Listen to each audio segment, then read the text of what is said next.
Donald Trump. It's just me, Paula Poundstone. The cats are in the other room. I was just consulting with my dog, Mo. Could I ask you a question? Why do you call yourself a builder? I think Carol Leonnig said in her book that Caroline Levitt said that she went into the Oval Office once and you were putting up those tacky gold Lee press-on nail things all over the walls by yourself. Caroline Levitt said it, so I take it with a giant salt lick. But even if it's true, that's not building. It's vandalism. And that's what I want to talk to you about. Just the other day in front of the press, I heard you say, I build, that's what I do. You don't build. You never built. I can't even picture you with the hammer, unless it was to go after one of your wives or break a child's toy. You build the way Putin wrestles bears. You don't. It's phony. Although I want to thank you for not doing it shirtless. The reason the renovations on the Kennedy Center have failed so miserably, according to a whistleblower, it means someone bringing attention to something that the powers that be are trying to cover up.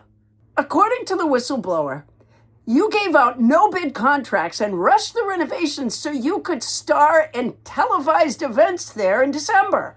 Like Christmas specials? Like Hallmark? Those things are very popular. So, in the special, you'd be an unhappy old man who doesn't like Christmas. You're from New York, but years ago you moved to Florida, which is not a Christmassy place at all.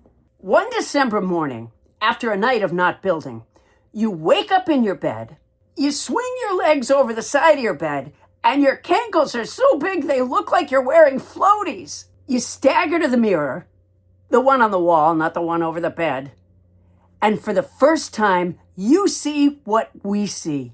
You say, oh my God, I look like death.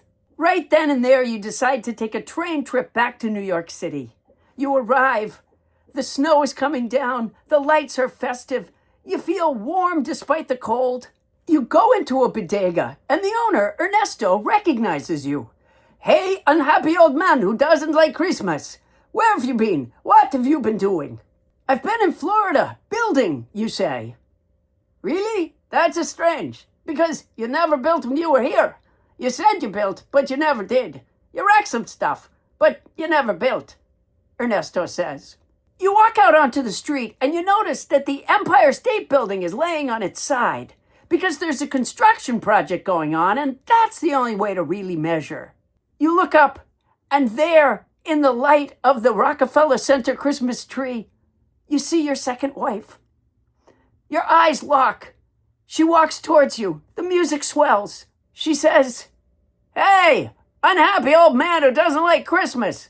You always called yourself a builder. You never built.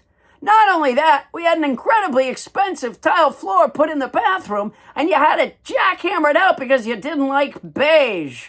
That's funny, because that's exactly what you did to the tile floor in the bathroom in the presidential box at the Kennedy Center.